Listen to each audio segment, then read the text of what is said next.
Ladies and gentlemen, welcome to my channel.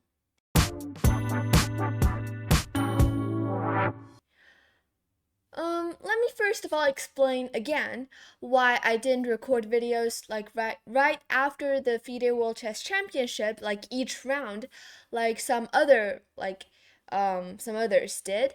It's mainly because I was busy, like I was at the training camp and like at the chess academy training for like preparing for the tournament and also like playing in a very like important tournament. So I wasn't at home, so I couldn't make videos because I didn't bring all the cameras and everything. And during the chess academy, our coach also organized some sessions or like some activities where we watch the live streams of the championship, and then we like watch and analyze the games together. And honestly, everyone agrees that this year's World Chess Championship is also very exciting and tense as well. And at first, most people were just like, it's just like they were all rooting for Gukesh because he has been playing so well in this year, and Ding is struggling a lot in all of the tournaments basically. But Ding, unexpectedly, or more like a surprise to everyone, won the first game with the black pieces, and it's no longer a one-sided, like not like everyone is not like thinking, okay, Gukesh is gonna win no matter what. But now some people they are thinking, okay, Ding is now back into his best form and putting a great fight. And it's just really surprising basically. But after that, Gukesh had a great comeback and immediately even the score. It's all equalized again, and it's been such like it's full of ups and downs like a roller coaster, and fans around the world are all enjoying this tournament so far. And actually, in round 1, Ding won the game, and in round 2, it is a draw. Round 3, Gukesh won the game, and then there's a like they made draws in like 7 rounds in a row, and like 7 draws in a row, and that's actually something really like um what's the word, like surprising somehow, because like drawing 7 games in a row is not that expected. We were like more expecting of Gukesh to win more games, at least to create more games where there is a winner and a loser. But this is like exactly the chess that we kind of want to see. Like I mean, not the draws, but the games beside the draws. And like if things had gone exactly as people predicted, like if Gukesh is just winning all the games and Ding isn't able to hold any draws or win any games, then this is just going to be a very boring FIDE World Chess Championship. So actually, those wins and draws that Ding had were all really nice and making this tournament much more enjoyable. Now, leading up to the championship, Ding actually had barely won any games for a whole year. And people they started to like doubt if he could even play well in this tournament. But he proved everyone wrong. He is back into his best form. Maybe not best, but great form. And at least he is much, much better than he did before. And then Gukesh too has show up in top form. Maybe not as great as the form that he used to have this year in some of the tournaments, for example in the Olympiad, but he really did play a really nice tournament as well, and just put up a very serious fight, both of them.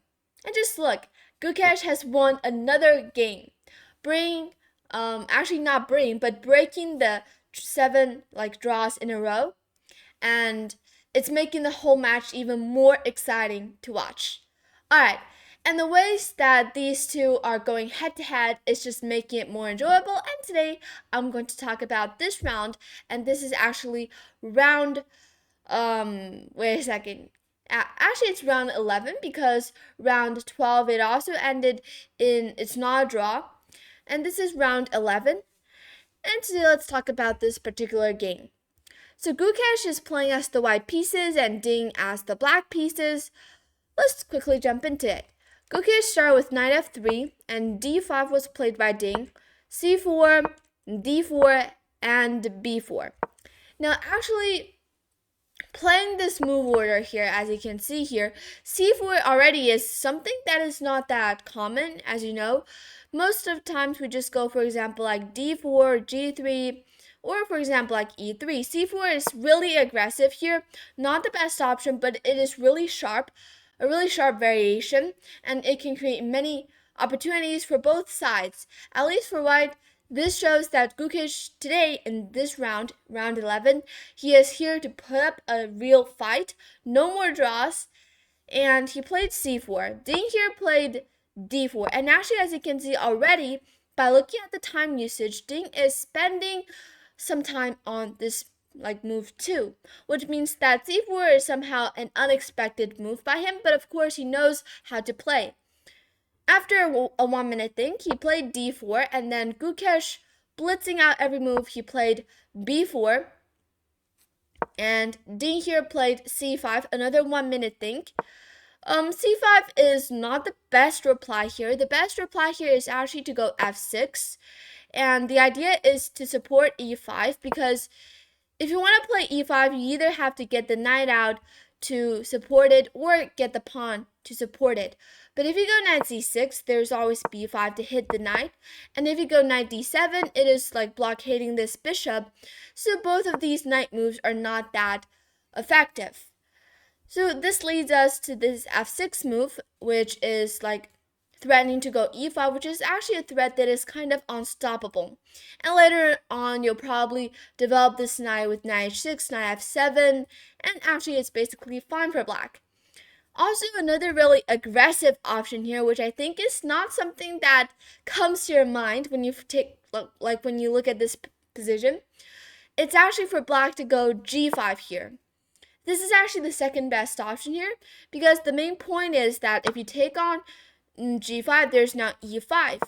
And you can see that black is sacrificing a pawn but gaining extreme speed in development. And this is the compensation for that. Also gaining a huge big black center here. And the compensation is pretty much enough. But in the game, Ding played c5 here, which is the third best option. So not bad. And Gukesh here, he played this move e3. Also, another possible option is to go b5, but e3 is also okay. And after e3 here, Ding actually spent a really long time thinking. If I'm not mistaken, he spent about like more than 30 minutes at least, about 40 minutes on this next move. I mean, it's not like there aren't any tactics, it's just simply the opening. You just need to develop your pieces, and that's all you need to do. But Ding's here just spent way too much time on this move, which I think is a misuse of his time, because that will lead him into time trouble, and that is what happened in the game. And you have to know that in this tournament, the time control is, first of all, in the first 40 moves, well, actually 39 moves, both sides have 2 hours with no increment, and after reaching move 40, you have to play that move. After reaching move 40, both sides will get an extra 30 minutes and 30 seconds each move increment. But before that, no increment at all, and just 2 hours for you. Okay, you might seem like 2 hours is a really long time, and it is, but you have to use it accurately, because if you just spend too much time on one move and you're still far away from reaching move 40, you could get into time trouble or even lose on time. And here, Ding here played knight f6, the best option, but he spent about like, let me count, 38 minutes, about 40 minutes on this move, knight f6. Now, the only reason that I can explain like why he spent so much time on this move is maybe because he is calculating too many lines, like c takes b4, d takes e3, knight f6, like basically, yes, it is true that there are too many options here for black, but I still think it is not worth it to spend 38 minutes on this move. And knight f6 was played in the game just to quickly show that what will happen after d takes e3. Here, white will not trade queens and will take with the f pawn instead. Because if you take with the d pawn, after takes, And then probably c takes b4. Black is up a pawn, and also now that the queens are traded off the board, it's much more easier for black to play because black is up in a pawn. Also, quite easy for black to develop, and the king is now pretty safe in the center. Everything is going pretty good for black. At least black is in a not in a losing situation. Like this position, if black reached it, I think black will 100% not lose it. If he doesn't just play any stupid moves. So reaching this position, of course, is not what white wants. And that is why after d takes, you take with the f pawn, and after c takes b4, you go d4. And now white is sacrificing a pawn but gaining a big white center. But black is not, of course, not that worse. You just need to develop your pieces here with knight f6, gain some control on the e4 square, and just simply develop with e6, bishop e7, go castle, and it's just a game on. But now after e3, instead of playing d takes e3 or c takes b4, c takes b4 is just a very normal move. You just take it, and after e takes d4, just play e6 and develop your pieces. That's all. Knight f6 will play in the game, and now after a3, Gukesh is still blitzing out each move. He is basically he is just first of all writing the moves on the score sheet and then play the move and hit the clock. That is all he is doing, which means that he is still in his comfort zone, in his preparation. And after a3, bishop g4 was played by Ding. And he spent about 20 minutes on this move. Another long think. Bishop g4, pinning the knight, and this is not even the best move.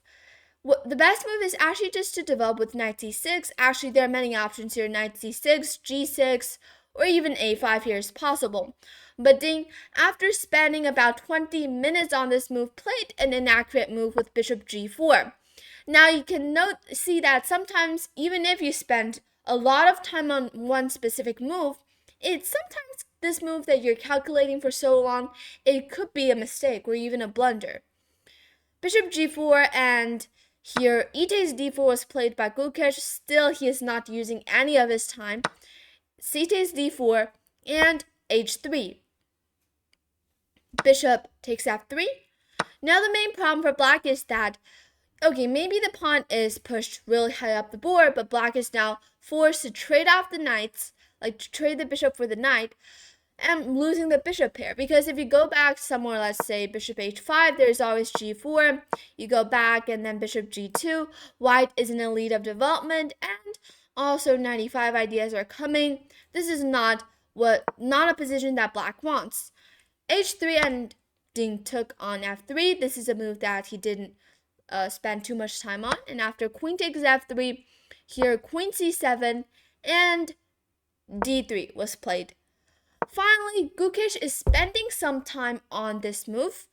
He spent 5 minutes on this move and played d3. Probably what he was worrying about is that after d3 he will blockade this bishop, but it's actually no worries because he can always develop the bishop this way. So it's always a possible idea.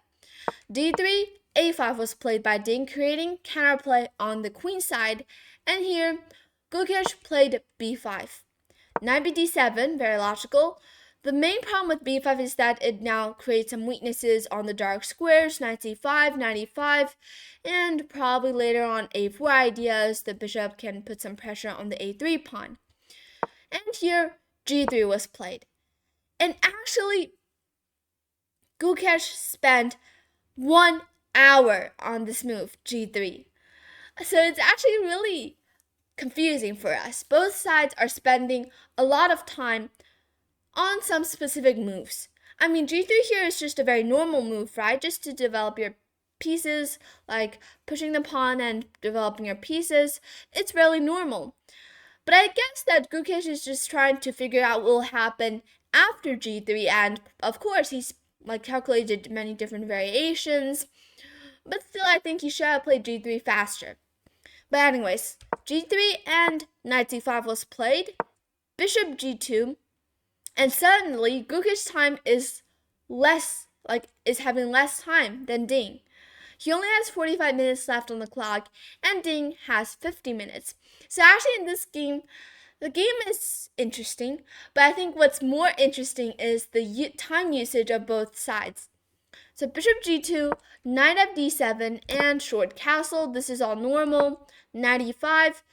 Black's two knights, these knights are really tricky actually, putting pressure on d3 and also even knight b3 ideas. Queen f4 was played, pinning the knight and the queen. Rook d8. Worth pointing out is that you cannot take on d3 here because there's queen takes d4, and these two knights are somehow locked together. And maybe like you can go back here, but then there's actually bishop f4. Wait. So maybe here black can go e6 and then prepare for bishop c5 ideas, but after queen e4, also attacking this b7 pawn, you still cannot go back because there is b6 now. Like everything is really messy here, but these two knights are kind of like locked together and really like losing their activeness. Queen f4 was played and rook d8. Rook d1 defending the pawn logical, and g6. This is like a slight positional mistake. Here, it's better for black to develop the bishop with e6, bishop e7, or bishop d6, because in this position, there's no reason for black to really like Cheeto the bishop to this side because it is blocked by a pawn. So it's better for the bishop to go to this side. And e6 is a better move, but g6 is not that bad. And in the game, a4 was played, h5. So we see that Ding is actually trying to create counterplay on the king side. This is basically his idea. But white is just faster on the queen side. Here, white played b6, and after queen d6, bishop a3, pinning the knight and the queen. And now white is actually again having some small advantages. Bishop a3, bishop h6, but now after bishop takes c5, queen takes c5, and Gukesh found this really nice move with queen e4. The other option, basically there are just two options here, either to go queen e4 or go queen h4, but it's actually basically really obvious to go queen e4 because if you go queen h4, like the queen just looks really weird on h4, so there's no reason for you to get the queen there. And queen e4 is this really nice move, and after knight c6, defending the b7 pawn, and after knight a3, threatening to go knight b5. It's really important that black's knight doesn't have a great outpost. b4 is considered as an outpost, but the knight cannot really move now because it'll lose the b7 pawn. In the game, here Ding made this mistake, which I think is the mistake that, it's like the start of disaster. He played rook d7. Not a losing move, just a really slight inaccuracy. But after rook d7 here, Gukesh now found this really nice idea. And can you see what the idea is? To maneuver the pieces. You might say, okay, can I go knight b5 here? Well, actually the answer is no, because you just lose the pawn. So what plans does white have here if there's no knight b5 ideas? And I think rook d7, this move is really obvious. The usage of this move is to defend the b7 pawn. It's not a move that is that bad, but the best move is to go short castle here to get the king to safety, but it doesn't matter. Rook d7 was played in the game, and here can you find or create a route, like an idea for white? A couple of moves, and Gukesh in the game found this brilliant idea. It's really slow, but it's brilliant. First of all, he played knight c2. And can you guys see or figure out what the idea behind this move is? The idea behind this move is actually to go rook a b1 on the next move, because you cannot go rook a b1 right now because the knight is being attacked. And if you go rook d b1, this is not as great as rook a b1 because you'll lose control, or at least you'll lose one defender of the d3 pawn. And after knight b4 here, this rook on a1 is really passive, and you don't really want to continue a game where you're like simply as if you're down a rook. So that is why it's much better for white to get this rook to b1, and knight c2 is just now making a lot of sense. And after queen takes b6, okay, gobbling up a pawn, but opening up the b file now. And after rook a b1, queen c7 was played, and rook b5. So basically, Gukesh is sacrificing a pawn, but gaining a lot of activity in the game, in the position. His pieces are now all pushing forward the rooks as well as the knight. The knight will immediately get to a better place. For example, knight a1, knight b3, knight c5. This could be an idea that can happen anytime.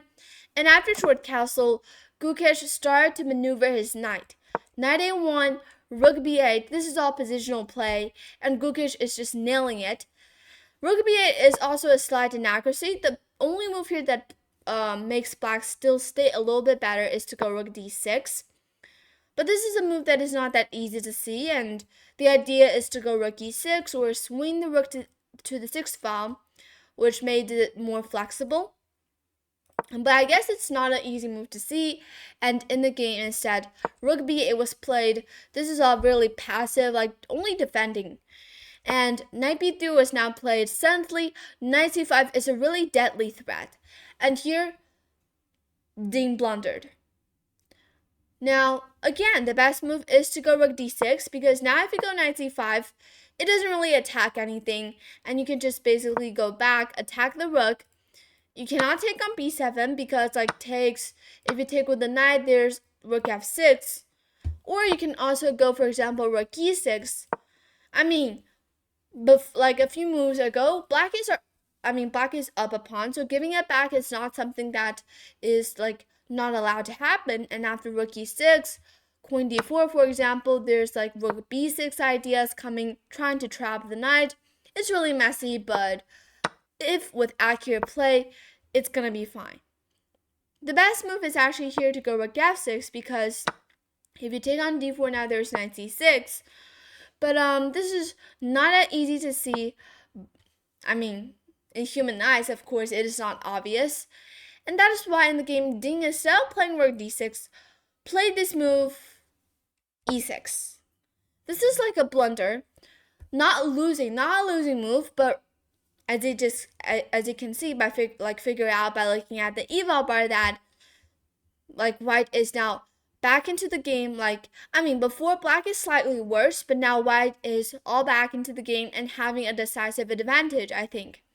And after e6 here, Gukesh playing knight c5, really logical, and after rook e7 here, rook db1. Missing an opportunity. Opportunity here, a small tactic.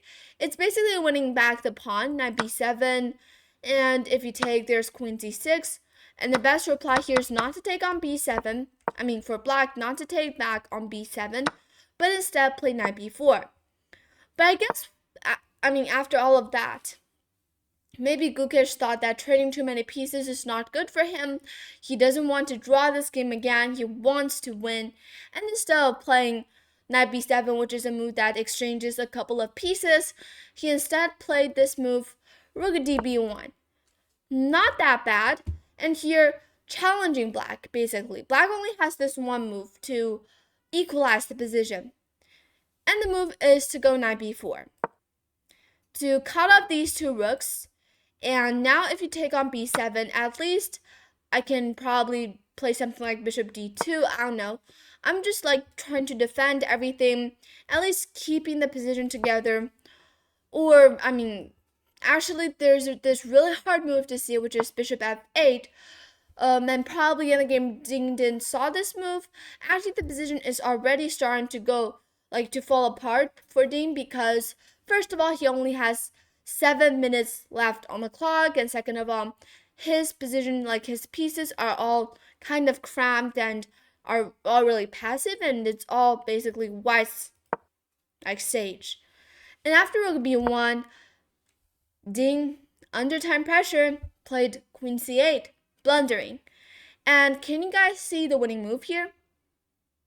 I'm gonna give you guys a few seconds to figure out the small tactic here. It's basically a really easy tactic, winning a piece, actually. And the move is queen c6.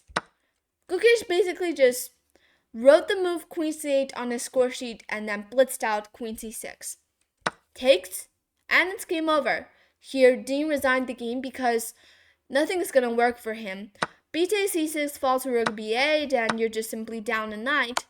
And there's just basically no other options. You're down a knight, and don't tell me you're gonna take with a queen, because that's just you're gonna be down a rook. So after queen c6 here, Ding resigned. He followed for this really easy tactic that even I can spot in just a few seconds.